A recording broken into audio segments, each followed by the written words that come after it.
Hoy hablábamos de privilegios y entre todos los privilegios que nos dio el Señor, también está, gracias, el privilegio de vivir donde vivimos. Porque vivimos en un lugar, en un área del mundo donde no hay problema con ser cristiano. No hay persecución.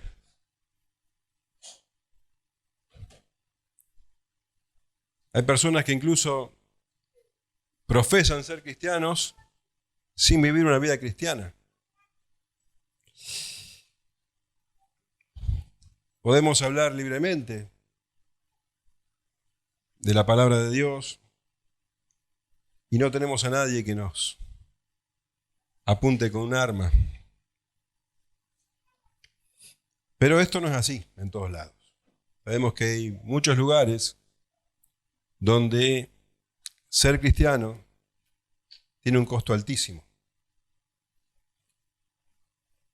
Pienso en lugares como Corea del Norte, como China, como Irán, como muchos países de África, donde es un delito ser cristiano. Pero sabemos que poco a poco,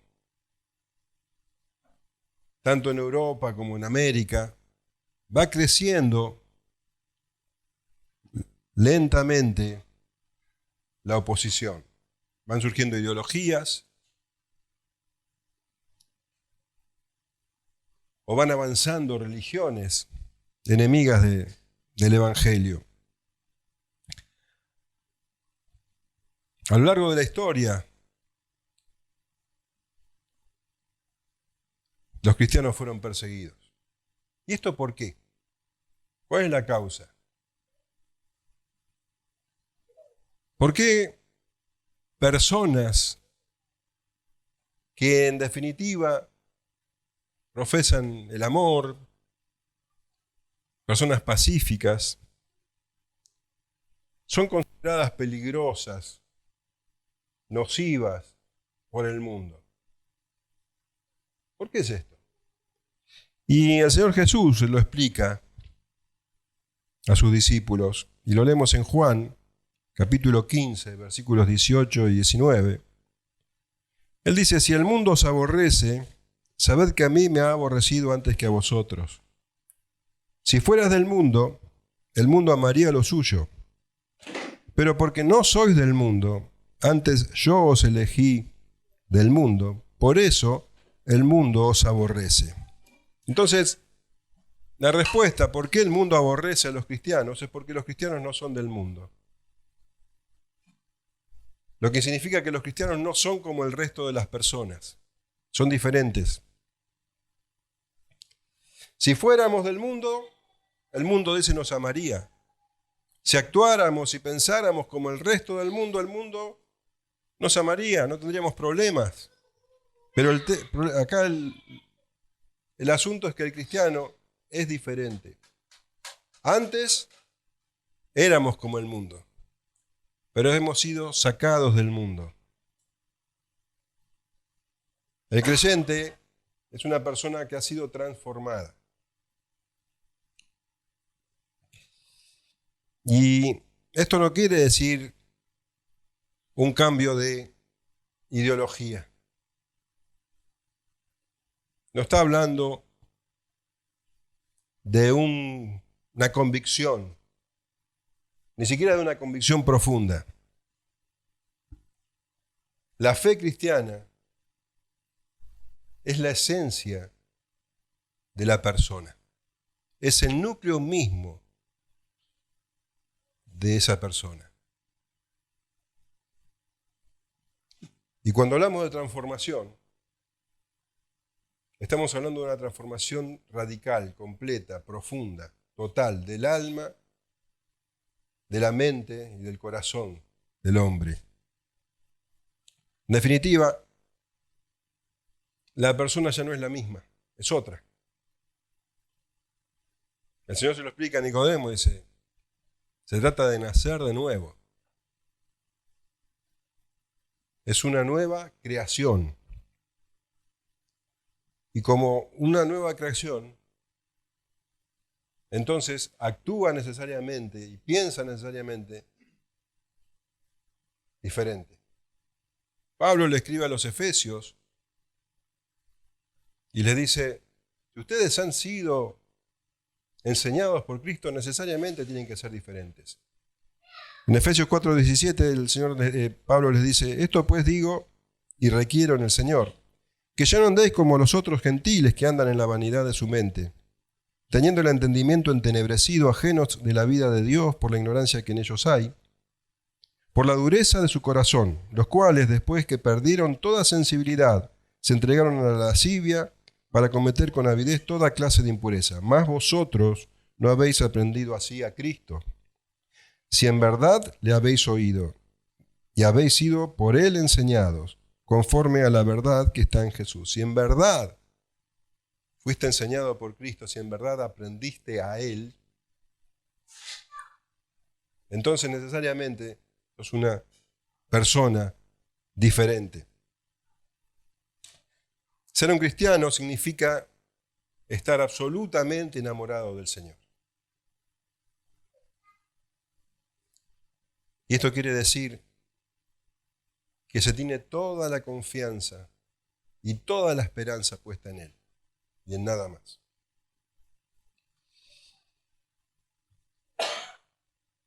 Seguir a Cristo es ser diferente.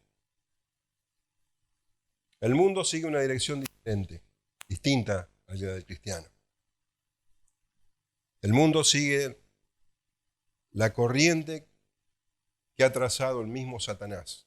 También en la carta a los Efesios, en el capítulo 2, Pablo dice, y Él os dio vida a vosotros cuando estabais muertos en vuestros delitos y pecados, en los cuales anduvisteis en otro tiempo siguiendo la corriente de este mundo, conforme al príncipe de la potestad del aire, el espíritu que ahora opera en los hijos de desobediencia, entre los cuales también todos nosotros vivimos en otro tiempo, en los deseos de nuestra carne, haciendo la voluntad de la carne y de los pensamientos, y éramos por naturaleza hijos de ira, lo mismo que los demás. Antes éramos como los demás, y estábamos bajo la ira de Dios, pero ya no.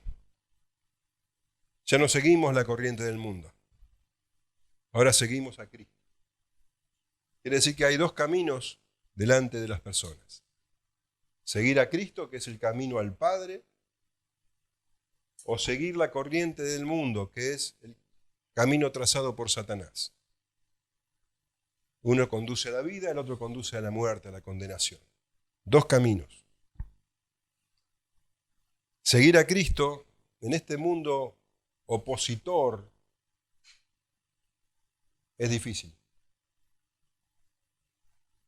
Y el Señor lo expresa claramente en el pasaje que vamos a considerar ahora, continuando nuestro estudio de Lucas. Lucas 9, 23 al 26. Y decía a todos, si alguno quiere venir en pos de mí, niéguese a sí mismo, tome su cruz cada día y sígame. Porque todo el que quiera salvar su vida la perderá, y todo el que pierda su vida por causa de mí, éste la salvará. Pues ¿qué aprovecha el hombre si gana todo el mundo y se destruye o se pierde a sí mismo? Porque el que se avergonzare de mí y de mis palabras, de éste se avergonzará el Hijo del Hombre cuando venga en su gloria, y la del Padre y de los santos ángeles. ¿Sabes que el Señor Jesús estaba en un retiro con sus discípulos? Y allí les hizo dos preguntas cruciales. La primera pregunta tenía que ver con lo que el mundo opinaba de él. ¿Qué piensan los hombres de mí? Y la respuesta es que, bueno, los hombres piensan que Jesús es un gran hombre, un profeta. Entonces le decían, algunos piensan que sos Juan el Bautista, que ha vuelto de la muerte, otros Isaías, otros algún otro profeta de la antigüedad. Pero el punto crucial es que el Señor le dice, ¿y ustedes?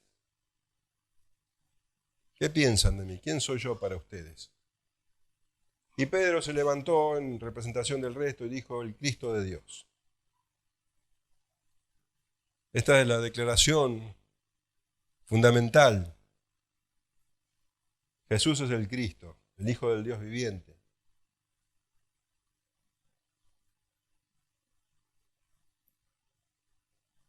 El Señor entonces les declara que eso es verdad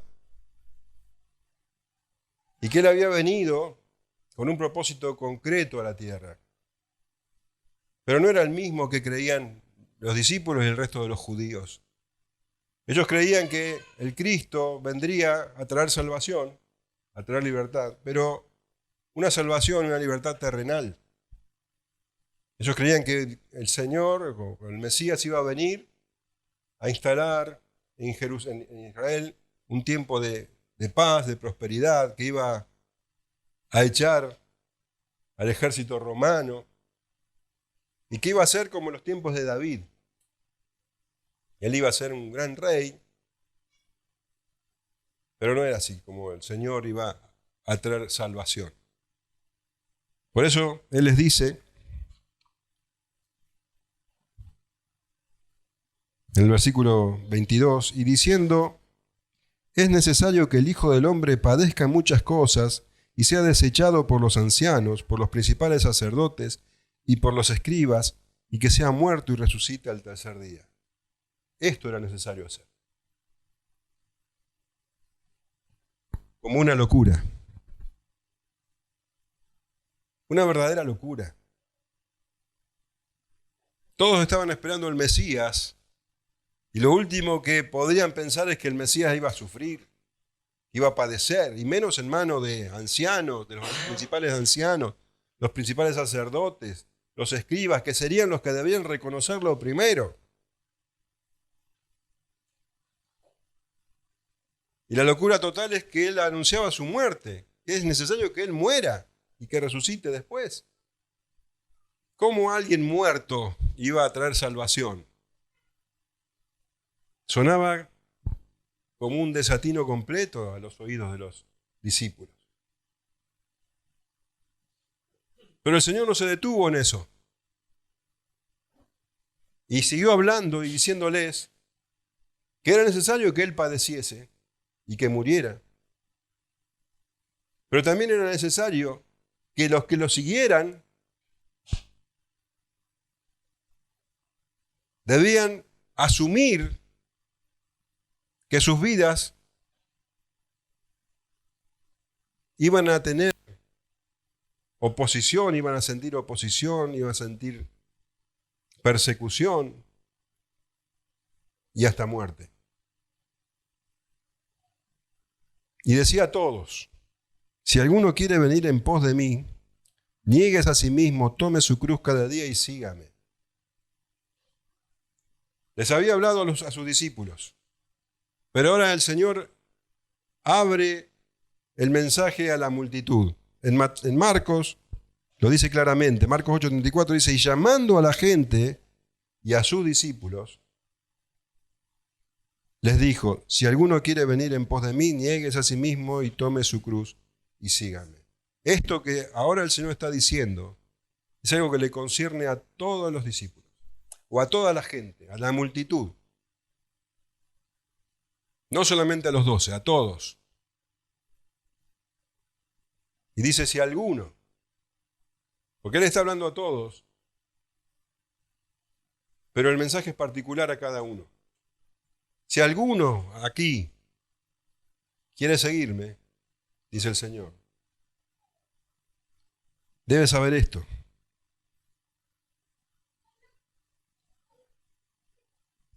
Que es necesario negarse a sí mismo, tomar su cruz y seguirlo.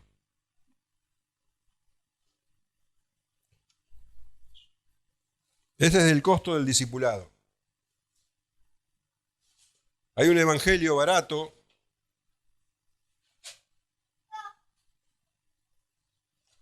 donde se predica que ser discípulo es algo fácil, que Dios está dispuesto a bendecir a todos, como si en definitiva Dios estuviera ansioso por recibir el amor de las personas. Pero el Señor Jesús predicó un evangelio donde hay perdón de pecados y salvación gratuita. Pero dejó bien claro que ser un cristiano, que seguir a Cristo, es muy difícil. Dice, en primer lugar, niéguese a sí mismo. El que quiera seguir a Cristo, si alguno quiere seguir a Cristo, debe negarse a sí mismo. En el Evangelio de Mateo, el Señor usa una analogía para que entendamos esta dificultad. Dice Mateo 7:13, entrad por la puerta estrecha, porque ancha es la puerta y espacioso el camino que lleva a la perdición, y muchos son los que entran por ella. Porque estrecha es la puerta y angosto el camino que lleva a la vida, y pocos son los que la hallan. La puerta estrecha y el camino angosto son difíciles porque implica la negación de uno mismo. El Señor dice, ordena, niéguese a sí mismo. ¿Y qué significa negarse a sí mismo? Bueno, literalmente, el Señor se negó a sí mismo de una manera extrema. Lo leemos en Filipenses 2:6, cuando Pablo dice, el cual siendo en forma de Dios no estimó el ser igual a Dios como cosa que aferrarse, sino que se despojó a sí mismo, tomando forma de siervo, hecho semejante a los hombres. Y estando en la condición de hombre, se humilló a sí mismo, haciéndose obediente hasta la muerte, y muerte de cruz. El Señor no va a pedir nada que Él no haya hecho. Él se negó a sí mismo, se despojó de toda su gloria, siendo en forma de Dios, y se humilló hasta la muerte. Con la forma de hombre, y se humilló hasta la muerte en la cruz, como un criminal. Ahora, Él ordena que nosotros, los discípulos, tengamos esa actitud, la negación del yo. De eso se trata. Dejar de lado el yo, egoísta, egocéntrico. Ya no se tratan de mis intereses, de mis necesidades, de mis gustos. Eso era el viejo hombre.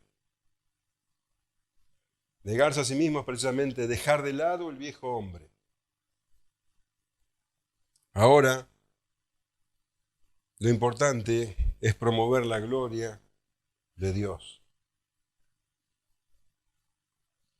Nadie lo dijo tan claro como el apóstol Pablo. En Gálatas 2:20 dice, con Cristo estoy juntamente crucificado y ya no vivo yo, mas vive Cristo en mí. Eso es negarse a uno mismo. Ya no vivo yo, dice Pablo. Ahora Cristo vive en mí. Y lo que vivo en la carne, lo vivo en la fe del Hijo de Dios, el cual me amó y se entregó a sí mismo por mí. El viejo hombre estuvo siempre calculando la conveniencia, el provecho propio en cada cosa, en cada paso que daba. ¿Sabes cómo se llama eso? Amor propio. Y el mundo exalta el amor propio. Cuando Jesús le habló a sus discípulos por primera vez que era necesario que Él padeciera, Pedro lo apartó y le dijo, Señor, pensá en vos. Eso se llama, tené amor propio.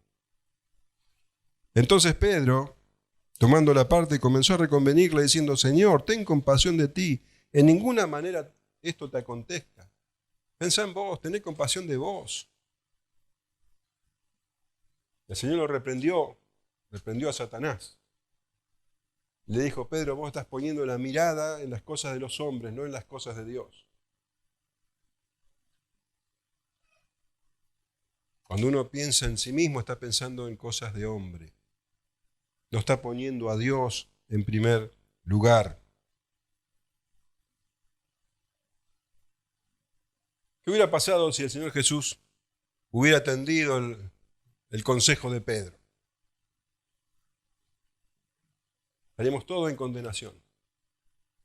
Él es la vida, Jesús es la vida. Y nos daría vida a través de su muerte. Si no hubiera sido así, todos nosotros estaríamos muertos en nuestros delitos y pecados.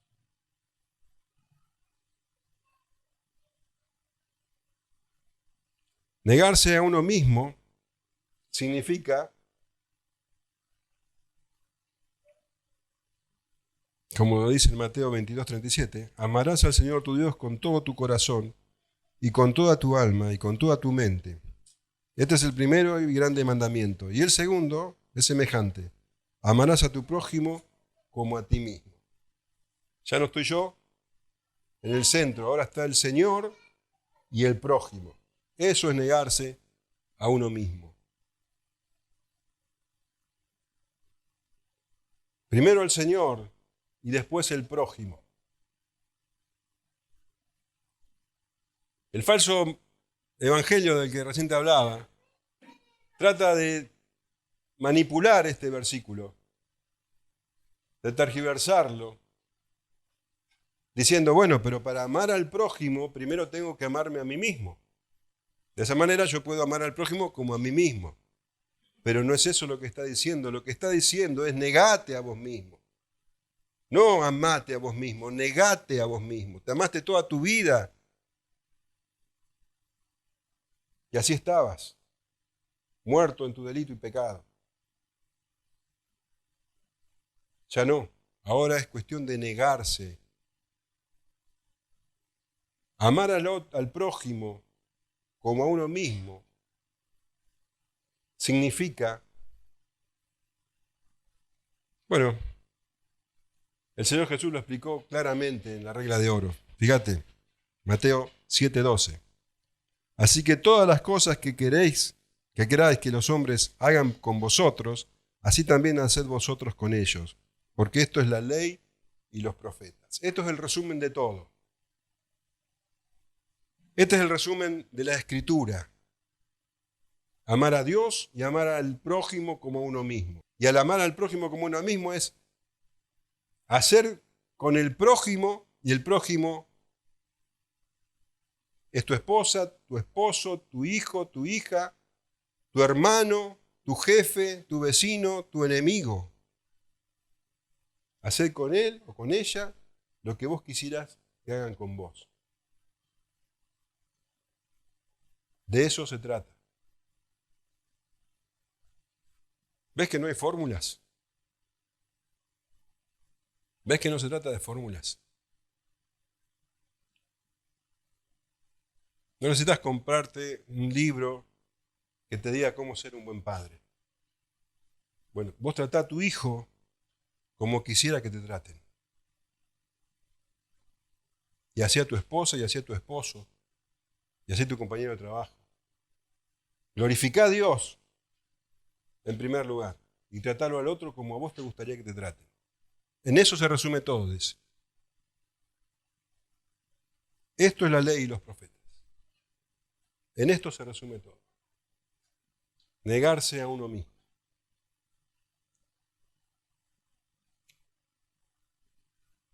Un día vino un joven rico a hablar con el Señor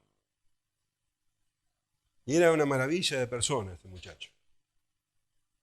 Correcto, educado, pulido, bien limpito, peinado. Y le dice, Señor, yo obedezco la ley. ¿Qué tengo que hacer? ¿Qué más falta que haga para tener la vida eterna? Y el Señor le dice, Marcos 10:21 me gusta, porque dice, entonces Jesús mirándole le amó. Y le dijo, una cosa te falta.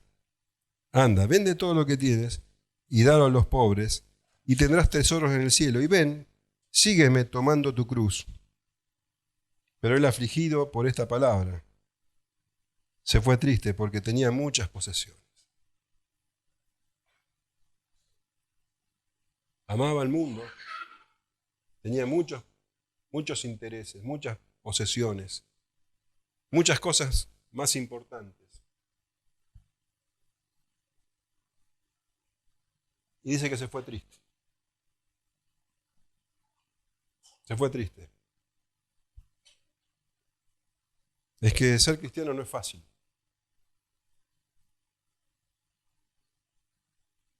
En otra ocasión, lo seguía una gran multitud al Señor. Pero a él no le impresionan las multitudes. Él le habla a sus discípulos. Entonces, a esta multitud les dijo, piensen primero, calculen los gastos si quieren seguirme. Consideren bien si quieren verdaderamente seguirme. Lucas 14:25 dice, grandes multitudes iban con él, y volviéndose, les dijo, si alguno viene a mí y no aborrece a su padre, y madre, y mujer, e hijos, y hermanos, y hermanas, y aún también su propia vida, no puede ser mi discípulo. Y el que no lleva su cruz y viene en pos de mí, no puede ser mi discípulo. Porque ¿quién de vosotros, queriendo edificar una torre, no se sienta primero y calcula los gastos, a ver si tiene lo que necesita para acabarla? No sea que después que haya puesto el cimiento y no pueda acabarla, todos los que lo vean comiencen a hacer burla de él, diciendo, este hombre comenzó a edificar y no pudo acabar. ¿O qué rey al marchar a la guerra contra otro rey no se sienta primero y considera si puede hacer frente con 10.000 al que viene contra él con 20.000? Y si no puede, como el otro está todavía lejos, le envía una embajada y le pide condiciones de paz. Así pues, cualquiera de vosotros que no renuncia a todo lo que posee, no puede ser mi discípulo. El Señor dice, considera bien si verdaderamente querés negarte a vos mismo. Dejar al viejo hombre atrás con todo lo que significa. Y poner el reino de Dios en primer lugar. Amar a Dios y amar al prójimo antes que a vos. Considerad. Entonces el Señor dice, aquel que quiere venir en pos de mí, niegas a sí mismo y tome su cruz. Tome su cruz. Nosotros sabemos que esto también lo hizo el Señor y de manera literal. Él tomó su cruz, literalmente, la cargó y fue con ella hasta el Calvario, hasta el monte del Calvario, donde murió. Y lo hizo voluntariamente. Ahora Él dice que también hagamos lo mismo, no literalmente, en sentido figurado, pero que tomemos nuestra cruz voluntariamente y cada día. Cada día. La gente común habla de tomar la cruz. Vos lo habrás escuchado. La gente piensa que tomar la cruz es soportar pruebas, problemas, personas difíciles. Mi auto es una cruz, dice. Mi suegra es una cruz. Mi jefe. Mi hijo es una cruz. Mi hijo adolescente, no te digo. Es una cruz. Pero las personas de ese tiempo a las que el Señor les habló, no tenían esa idea. Ellos habían visto muchas veces a personas cargar su cruz, literalmente, y llevarlas hasta el lugar de ejecución. Ellos sabían y entendían lo que el Señor estaba diciendo. Llevar la cruz tiene que ver con dolor, con sufrimiento y hasta con muerte. Entonces, lo que el Señor estaba diciendo era que aquel que quería seguirle debía estar preparado para sufrir dolor, para sufrir oposición, para sufrir abandono, traición.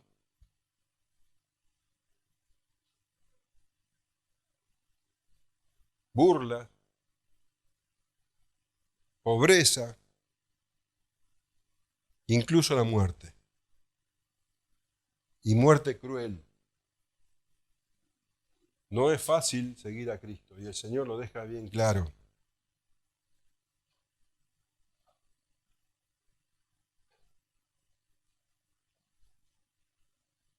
Tomar la cruz es negarse a sí mismo hasta el extremo de aceptar el sufrimiento. El apóstol Pablo estaba en la cárcel cuando escribió a los filipenses.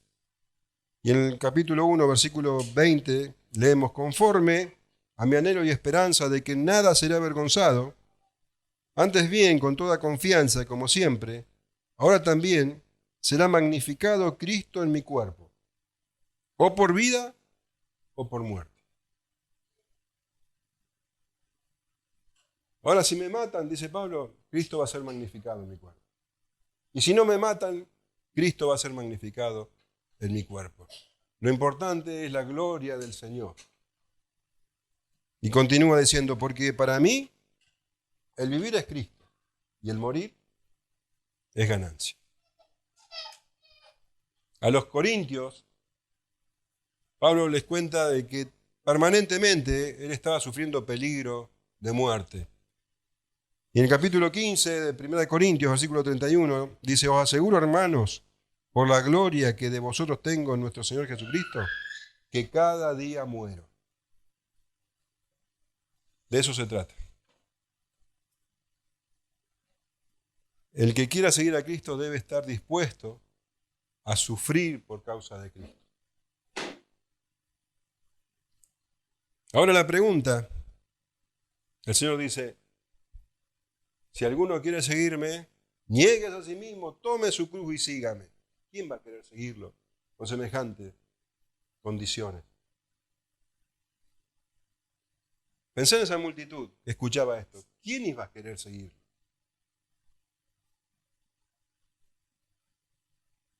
¿Quién va a querer negarse a sí mismo y vivir una vida de sufrimiento o de eventual sufrimiento? La respuesta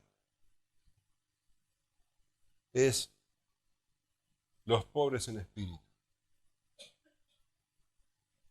Los pobres en espíritu no solamente están dispuestos a negarse a sí mismos y a tomar la cruz, sino que están felices de hacerlo.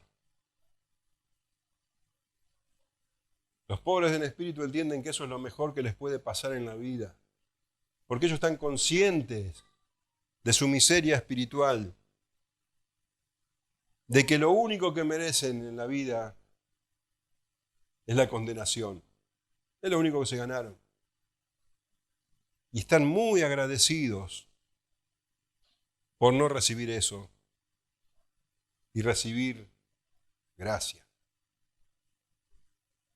Entonces los pobres en espíritu son los que están dispuestos a negarse a sí mismos, a reconocer que su vida pasada fue miserable y que no quieren tener nada que ver con esa. Y están dispuestos a sufrir por el nombre del Señor.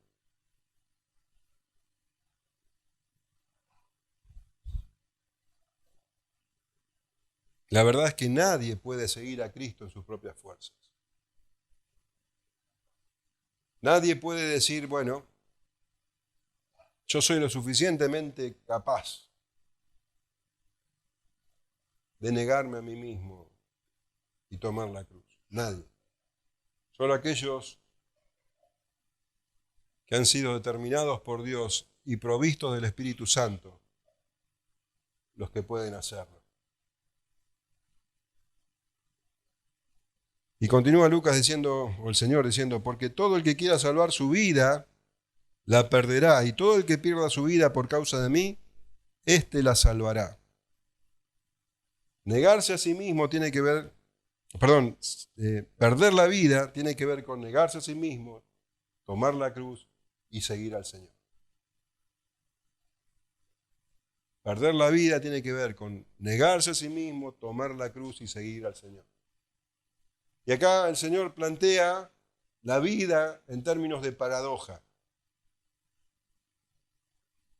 Todo el que quiera salvar su vida, está hablando de la vieja vida, todo aquel que pone en primer lugar sus intereses, sus proyectos, sus gustos,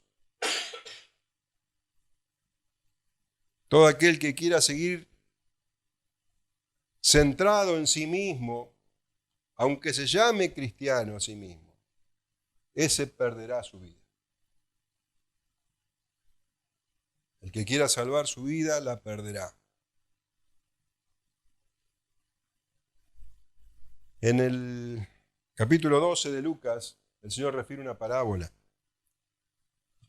Versículo 16 dice, también les refirió una parábola diciendo, la heredad de un hombre rico había producido mucho. Y él pensaba dentro de sí diciendo, ¿qué haré? Porque no tengo dónde guardar mis frutos. Y dijo, esto haré, derribaré mis graneros y los edificaré mayores, y allí guardaré todos mis frutos y mis bienes. Y diré a mi alma, alma, muchos bienes tienes guardados para muchos años. Repósate, come, bebe, regocíjate. Pero Dios le dijo, necio. Esta noche vienen a pedirte tu alma, y lo que has provisto, ¿de quién será? Así es el que hace para sí tesoro y no es rico para con Dios. El Señor dice, el que hace esto es necio. El que quiere salvar su vida es un necio, porque la perderá. Y la perderá en un sentido reducido y la perderá en el sentido amplio. Porque aquel que quiera salvar su vida, que tiene su vida concentrada en sí mismo,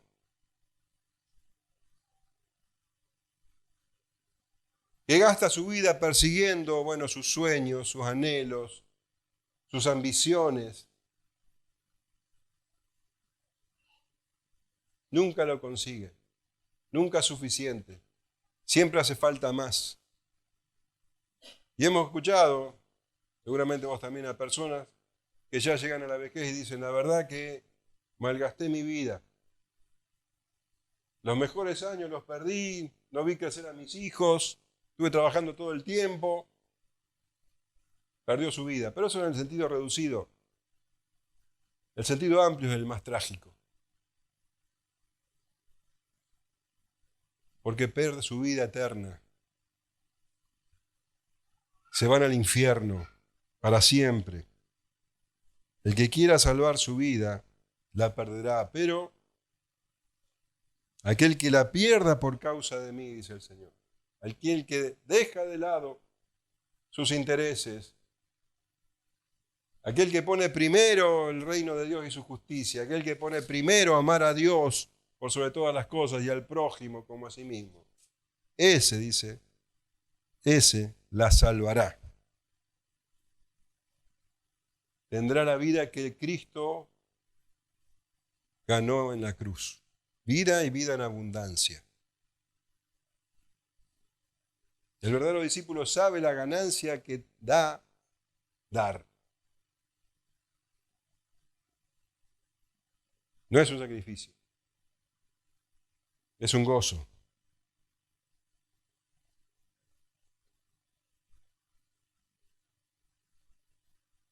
El apóstol Pablo, hablando de su propia vida, de su pasado y de su presente en el Señor, dice Filipenses 3:4. Aunque yo también tengo de qué confiar en la carne. Si alguno piensa que tiene de qué confiar en la carne, yo más. Circuncidado al 8º día, del linaje de Israel, de la tribu de Benjamín, hebreo de hebreos, en cuanto a la ley fariseo, en cuanto a celo perseguidor de la iglesia, en cuanto a la justicia que es en la ley irreprensible. Pero cuántas cosas eran para mí ganancia, las he estimado como pérdida por amor de Cristo. Y ciertamente aún estimo todas las cosas como pérdida por la excelencia del conocimiento de Cristo Jesús, mi Señor, por amor del cual lo he perdido todo y lo tengo por basura para ganar a Cristo. Todo lo que era importante en el pasado es basura.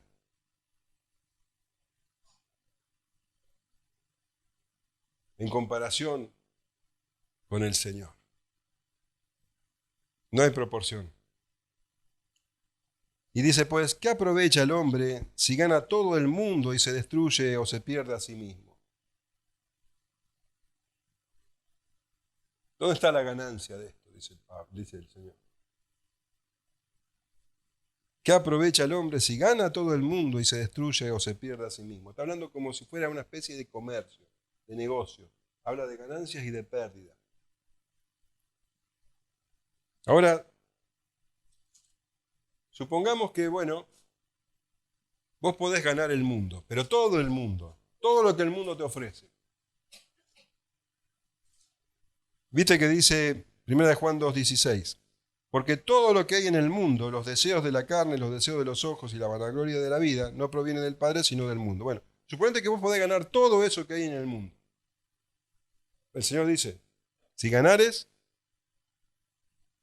todo el mundo. Bueno, suponete que vos podés alcanzar todos los deseos de la carne, todos los deseos de tus ojos, y podés alcanzar todas las vanaglorias de la vida, todo, absolutamente todo. ¿De qué vale? ¿De qué vale? Si gana el mundo y se destruye o se pierde a sí mismo. Nada de eso puede hacer que vos ganes tu alma. Ganaste el mundo y perdiste tu alma. ¿Dónde está el negocio? Necio, dice el Señor. Necio.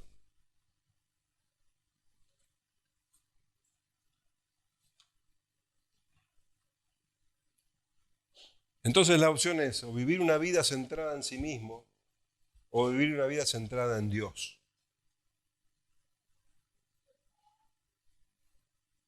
Porque el que se avergonzare de mí y de mis palabras, de éste se avergonzará el Hijo del Hombre cuando venga en su gloria y en la del Padre y de los santos ángeles.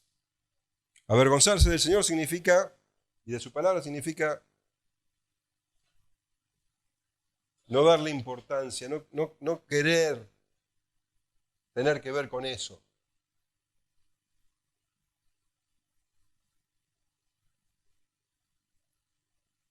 Los hombres se enorgullecen de aquello que debería avergonzarlos y se avergüenzan de aquellos que deberían provocarle orgullo. A lo malo llaman bueno y a lo bueno llaman malo. Como decía Isaías, ay de los que a lo malo dicen bueno y a lo bueno malo, que hacen de la luz tinieblas y de las tinieblas luz, que ponen lo amargo por dulce y lo dulce por amargo. Y Jeremías 6:15 dice, ¿se han avergonzado de haber hecho abominación? Ciertamente no se han avergonzado, ni aún saben tener vergüenza. Por tanto, caerán entre los que caigan. Cuando los castiguen, caerán, dice Jehová. Se avergüenzan del Señor Jesús, no se avergüenzan de pecar. No se avergüenzan de tener una vida centrados en sí mismos, no se avergüenzan de su egoísmo, se avergüenzan del Señor Jesús. Juan, en su evangelio, cuenta el patético caso de personas, aún gobernantes de Jerusalén, que creyendo en el Señor, se quedaban callados por vergüenza. Dice, porque buscaban la gloria de los hombres. Juan 12:42 dice, con todo eso, aún de los gobernantes muchos creyeron en él, pero a causa de los fariseos no lo confesaban, para no ser expulsados de la sinagoga, porque amaban más la gloria de los hombres que la gloria de Dios. aquellos que aman más la gloria de los hombres que la gloria de Dios, deben saber que el Señor se avergonzará de ellos cuando vuelva. Porque el Señor volverá. Vos fíjate lo que les estaba revelando ese día a sus discípulos. Ese día ellos reconocieron que Él era el Cristo.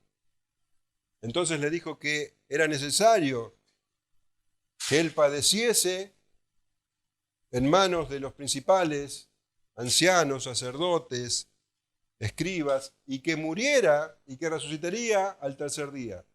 Y ahora les completa el cuadro diciéndoles que Él va a volver. Va a volver en gloria, en la gloria del Padre, dice, cuando venga en su gloria y en la del Padre y de los santos ángeles. Va a volver en gloria. Aquel que iba a ser crucificado como un criminal, volverá en gloria y volverá en juicio. Y Él se avergonzará de aquellos que no quieren negarse a sí mismos, ni tomar su cruz, ni seguirle. Se avergonzará. Jamás os conocí, hacedores de maldad. No sabemos cuándo vendrá. El Señor Jesús en ese momento tampoco lo sabía, pero sabemos que volverá. El apóstol Pablo habló de ese día diciendo en Romanos 2:5, por la dureza, por tu dureza y por tu corazón no arrepentido, atesoras para ti mismo ira para el día de la ira y de la revelación del justo juicio de Dios, el cual pagará a cada uno conforme a sus obras. Vida eterna a los que perseverando en bien hacer buscan gloria y honra e inmortalidad, pero ira y enojo a los que contenciosos y que no obedecen a la verdad, sino que obedecen a la injusticia. Tribulación y angustia sobre todo ser humano que hace lo malo, el judío primeramente y también el griego, pero gloria y honra y paz a todo el que hace lo bueno, el judío primeramente y también el griego, porque no hay acepción de personas para con Dios. No es fácil ser un cristiano.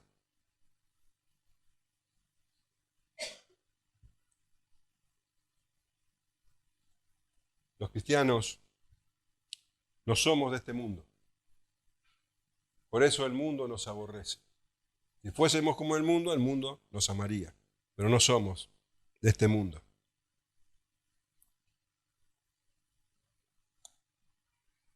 Sabemos que es mucho mejor, que es mejor negocio, que es mucho más provechoso